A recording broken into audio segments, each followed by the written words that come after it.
Assalamualaikum warahmatullahi wabarakatuh. Selamat pagi teman-teman serta Pak dosen, Bapak Leonard yang terhormat. Perkenalkan, kami dari kelompok 4 yang beranggotakan saya, Fitria Wahyuningsi, yang bertugas sebagai moderator, lalu teman saya yang bernama Aldila Nuaryawanti, dan teman saya satu lagi bernama Ibnu Satrio Wibowo. Kami dari kelas 3 BMIPA hari ini akan menjelaskan tentang perbandingan kurikulum dengan negara lain.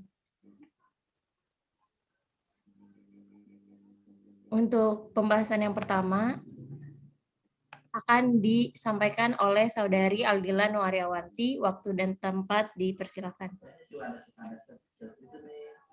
Baik, sebelumnya Assalamualaikum warahmatullahi wabarakatuh.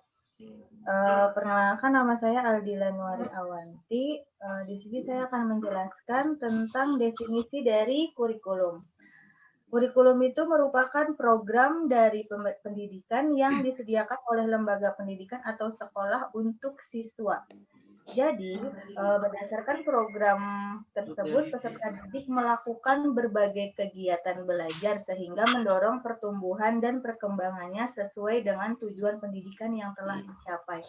Diibaratkan kurikulum itu seperti pegangan untuk sekolah atau untuk peserta didiknya agar mencapai tujuan dari pendidikan itu sendiri. Lanjut. Untuk model-model kurikulum. Nah, model-model kurikulum di sini ada 4. Yang pertama, kurikulum subjek akademis. Yang kedua, kurikulum humanistik. Yang ketiga, kurikulum teknologis. Dan yang keempat adalah kurikulum rekonstruksi sosial. Di sini saya akan bahas satu-satu. Yang pertama, kurikulum subjek akademis. Di kurikulum subjek akademis, perkembangan kurikulumnya dilakukan dengan cara menetapkan lebih dulu mata pelajaran atau mata kuliah yang harus dipelajari oleh peserta didik. Kemudian dari kurikulum ini mempunyai pendekatan yang berpijak pada teori pendidikan klasik yang mempunyai asumsi bahwa semua ilmu pengetahuan, ide-ide, dan nilai-nilai telah ditemukan oleh para pemikir terdahulu. Jadi, di kurikulum subjek akademis ini, hal yang pertama dilakukan itu biasanya menentukan mata pelajaran apa yang akan diperlukan untuk peserta didik, seperti itu. Nah, yang kedua, kurikulum humanistik. Nah, kalau kurikulum humanistik ini adalah teori yang bertolak dari asumsi bahwa anak atau peserta didik adalah orang pertama dan utama dalam pendidikan. Jadi di sini peserta didik itu sudah bukan sebagai objek lagi, tapi sudah sebagai subjek dari pendidikan. Nah, para pendidik humanis yang berpegang pada konsep Gestalt. Nah, bahwa individu atau anak merupakan satu kesatuan yang menyeluruh. Kurikulum humanistik menekankan integritas, yaitu kesatuan perilaku yang tidak hanya bersifat intelektual, tetapi juga emosional dan tindakan. Yang ketiga, itu kurikulum teknologis. Nah, kalau di kurikulum teknologis, itu pendidikan merupakan upaya menyiapkan peserta didik untuk menghadapi masa depan dan perubahan masyarakat yang semakin pesat dan akibat dari perkembangan iptek. Program-program yang lebih berstruktur seperti pengajaran berprogram, pengajaran modul, atau pengajaran dengan bantuan video dan komputer yang dilengkapi dengan sistem umpan balik dan bimbingan yang teratur dalam mempercepat dan meningkatkan penguasaan peserta didik. Jadi kalau di kurikulum teknologis ini, biasanya dia sudah masuk teknologi-teknologi dan biasanya dalam sistem pelaksanaannya itu bisa dengan video atau infokus dan sebagainya. Dan yang terakhir ini ada kurikulum rekonstruksi sosial. Di kurikulum rekonstruksi sosial ini bersumber pada aliran pendidikan interaksional. Aliran pendidikan tersebut berpijak pada asumsi bahwa pendidik bukan upaya sendiri, melainkan kegiatan bersama, interaksi, dan kerjasama.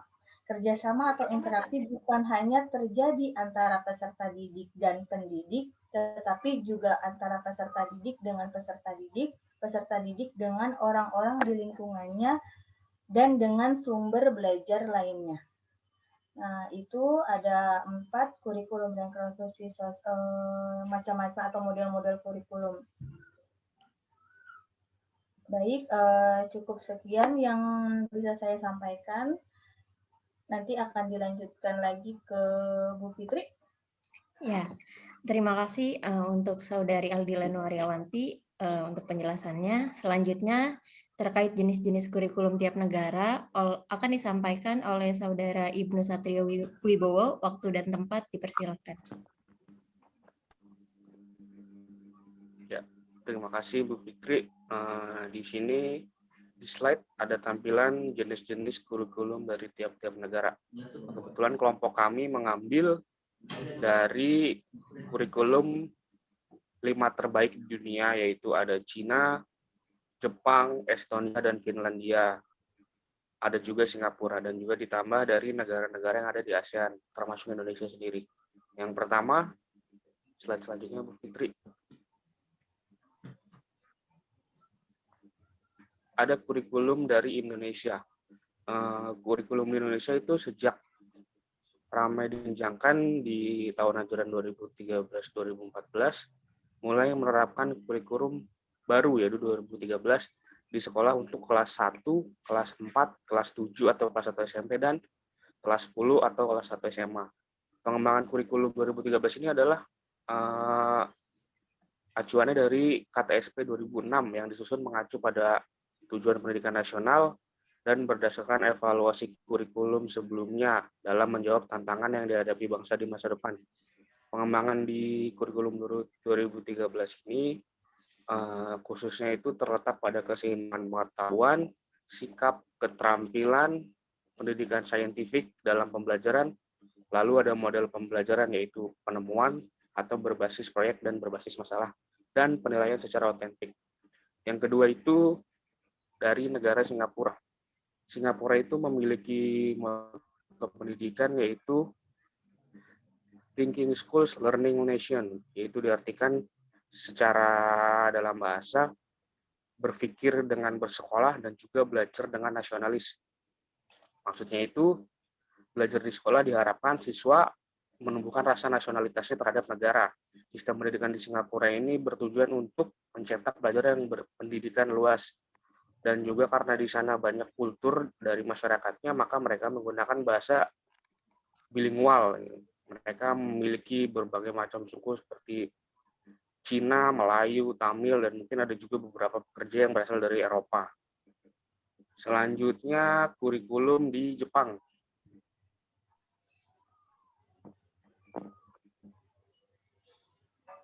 Slide selanjutnya, Bu Fitri. Nah, kurikulum di Jepang ini kita tahu individu terbaik diciptakan dari pendidikan terbaik. Kita harus akui bahwa di Jepang itu banyak individu terbaik dari berbagai macam bidang. Nah, mungkin di sana itu diciptakan dari dasar pendidikan yang juga cukup kuat, cukup baik. Dari awal, pendidikan sekolah dasar dan sekolah menengah pertama digolongkan sebagai compulsory education, dan sekolah menengah atas digolongkan sebagai education board. Di Jepang itu tidak mengenal ujian kenaikan kelas, sehingga siswa akan otomatis naik kelas ke tingkatan seterusnya. Jepang lebih memilih memperkenalkan tata cara kehidupan sehari-hari kepada anak yang baru lulus dari TK, yang lebih memfokuskan kegiatan bermain daripada belajar dalam kelas. Jadi seperti Jepang itu tepat sasaran untuk memperlakukan individu-individunya gitu. Tidak berpatokan kepada satu tujuan yang harus dicapai oleh individu itu sendiri. Selanjutnya kita ke Estonia, salah satu negara di Eropa nih. Menurut Desi, tujuan pendidikan di Estonia itu menciptakan kondisi yang menguntungkan bagi perkembangan kepribadian, keluarga, dan bangsa. Dalam sistem pendidikan, sekolah-sekolah yang ada di Estonia ini mengajarkan nilai-nilai kebangsaan, cinta alam, dan kebudayaan. Pendidikan di Estonia dikelola oleh negara, daerah atau kota, umum, dan juga swasta. Saat ini Estonia memasukkan mata pelajaran pemrograman ke dalam kurikulum yang ada di sekolah dasar. Selanjutnya, Bu Fitri.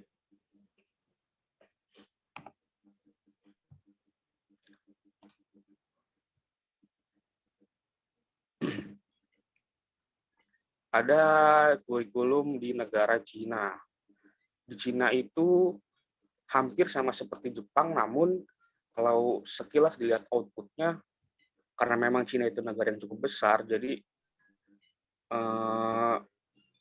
keseimbangan antara keberhasilan individu dididik dan individu yang kemungkinan belum berhasil ya cukup besar gapnya. Misalkan mungkin kalau di Jepang dengan jumlah penduduk 100.000 mereka bisa menciptakan 70.000 individu terbaik. Di Cina bisa menciptakan 70.000 individu terbaik, namun sisanya itu karena negara yang cukup besar dan juga mungkin salah satu kesenjangan sosialnya cukup jauh, jadi presentasinya lebih menurun. Tapi mereka bisa menciptakan kemungkinan yang sama seperti Jepang, karena Cina itu mendidik individu itu seperti paksaan, harus bisa. Hampir sama seperti Jepang, tapi ya tadi sistem sekolah di Cina itu mewajibkan setiap muridnya untuk berlatih olahraga, dan ini juga salah satu unggulan yang dimiliki oleh Cina.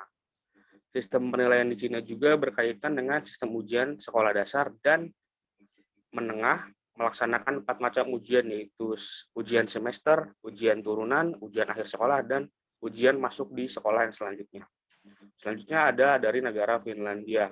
Ini sudah cukup banyak disebutkan bahwa pendidikan terbaik adalah di Finlandia, seperti itu. Cuman karena mungkin belum pernah ada bahasan yang benar-benar membuat kita itu harus berpatokan kepada Finlandia. Versi kebanyakan orang, Finlandia adalah negara yang memiliki kurikulum pendidikan terbaik.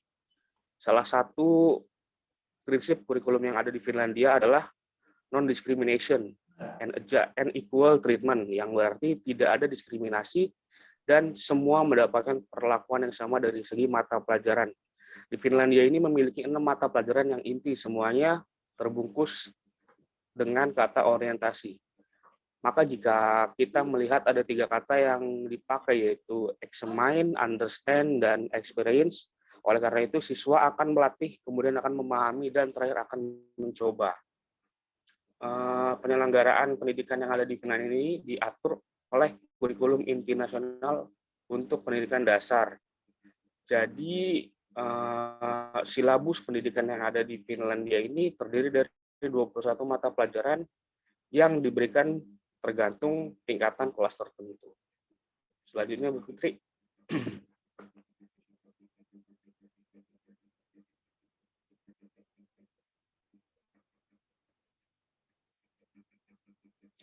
Selanjutnya kita geser ke negara-negara ASEAN. Pertama, kurikulum yang ada di negara Malaysia. Pendidikan formal yang ada di Malaysia dimulai dari prasekolah, pendidikan rendah, pendidikan menengah, pendidikan pra-university, dan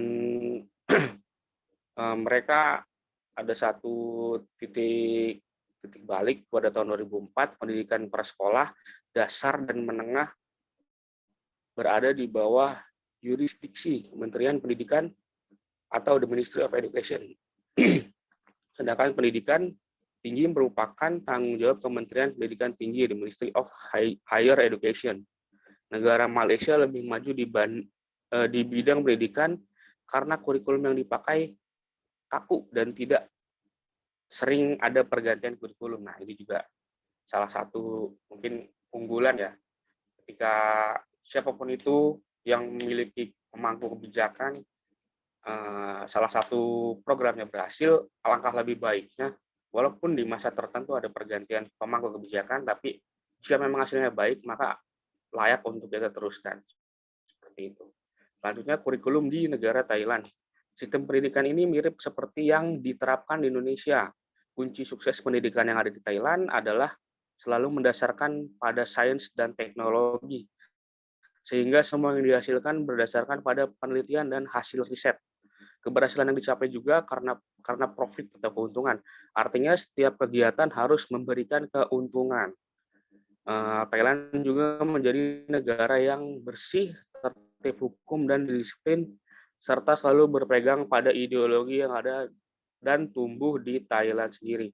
Guru-guru di Thailand itu benar-benar fokuskan kerjanya ke satu tugas penuh. Nah, makanya tadi ada pernyataan kan, keberhasilan yang dicapai juga karena profit. Jadi harus ada hasil yang bagus dari proses yang dicoba.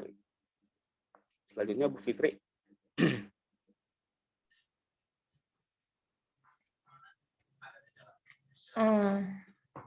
Terima kasih Mas Ibnu untuk penjelasannya. Untuk selanjutnya akan disampaikan oleh saya sendiri, Fitri Wahyuningsi. Negara selanjutnya akan dibahas tentang kurikulum, yaitu pertama adalah negara Kamboja. Di negara Kamboja ini, struktur pendidikannya itu formal. Yang dirumuskan itu 633, yang berarti 12 tahun untuk menyelesaikan pendidikan umum. Lalu komponen struktur pendidikan Kamboja melibatkan pendidikan non-formal, itu untuk semua jenjang dari anak-anak hingga dewasa, begitupun dengan penyandang cacat dan juga untuk keterampilan hidup. Komponen lainnya yaitu pendidikan pelatihan guru. Jadi di Kamboja sendiri ada pendidikan untuk pelatihan guru. Pada zaman dahulu sebelum abad ke-13, jadi semua kurikulum itu dimulai di awal abad 13. Zaman dahulu di negara Kamboja ini, pendidikan dilaksanakan atau dilakukan di wihara-wihara. Di sana, pendidikan itu hanya untuk laki-laki. Di sana mengajarkan tentang sastra, agama, dan juga keterampilan hidupnya. Nah, setelah terjadinya adanya kolonial Perancis, pendidikan atau kurikulum di Kamboja berubah. Nah, dari slide yang ada di depan yang dilihat oleh Bapak Ibu itu adalah kurikulum yang ada di negara Kamboja saat ini. Selanjutnya adalah negara Brunei Darussalam. Negara Brunei Darussalam ini menggunakan konsep Melayu Islam Beraja atau MIB. Tujuan dari kurikulum ini yaitu membentuk atau menciptakan sumber daya manusia yang berakhlak, beragama, dan menguasai teknologi. Jadi, kurikulum di Brunei Darussalam itu mengutamakan 3 hal ini, yaitu akhlak, agama, dan juga teknologi. Kurikulum di sini juga memberikan kesempatan dan keleluasaan bagi para siswa untuk mencapai status pendidikan yang tinggi sesuai dengan kemampuan akademik mereka masing-masing. Jadi, peserta didik diberikan kebebasan untuk melanjutkan pendidikannya sesuai dengan akademik atau kemampuan akademik mereka masing-masing.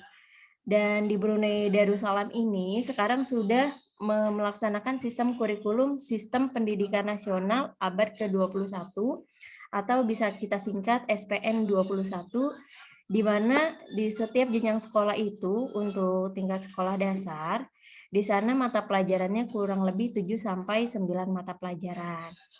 Lalu di negara Brunei Darussalam ini dari jenjang TK sudah dibiasakan mulai bahasa Inggris sampai dari TK sampai kelas 3 dasar. Nah, selanjutnya dari kelas 4 sampai sekolah tingkat lanjutan itu diadakan sistem bilingual. Jadi ada beberapa bahasa ya, ada beberapa pelajaran yang penyampaiannya menggunakan bahasa Inggris dan ada beberapa juga yang tetap menggunakan bahasa Melayu. Selanjutnya yaitu negara Filipina. Di negara Filipina, sistem pendidikan di Filipina telah sangat dipengaruhi oleh sejarah kolonial negara itu. Pendidikan Filipina yang terbaru adalah menetapkan wajib belajar selama 13 tahun. Indeks kualitas mahasiswa di Filipina memang masih rendah, namun produktivitas dan kualitas lulusan universitas di sana merupakan salah satu yang terbaik di Asia Tenggara. Jadi kalau misalnya di Filipina, memang untuk jenjang sekolahnya masih rendah, tetapi untuk lulusan universitasnya dia termasuk sudah yang terbaik. Selanjutnya,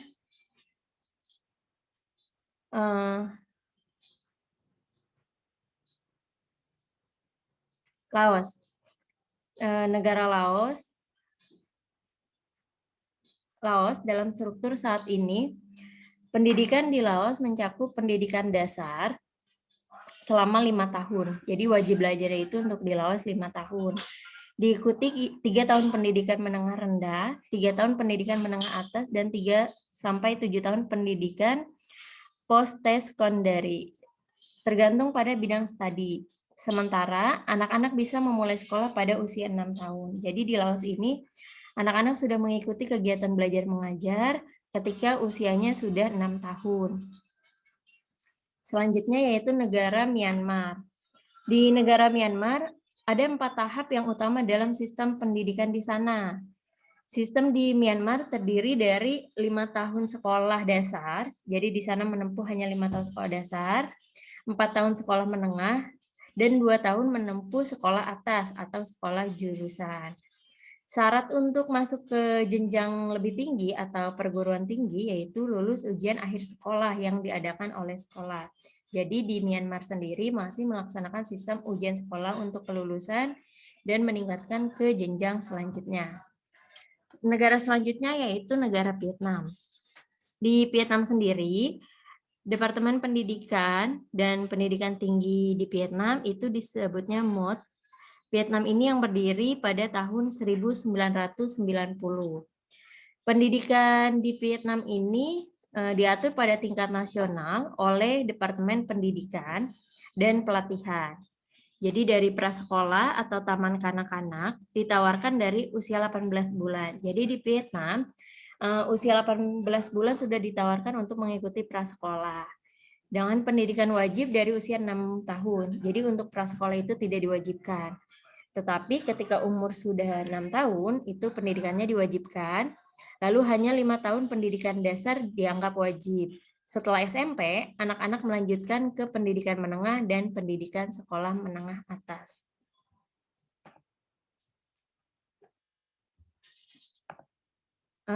Sekian presentasi atau beberapa hal yang kelompok kami sampaikan terkait kurikulum, perbandingan kurikulum dengan negara lain.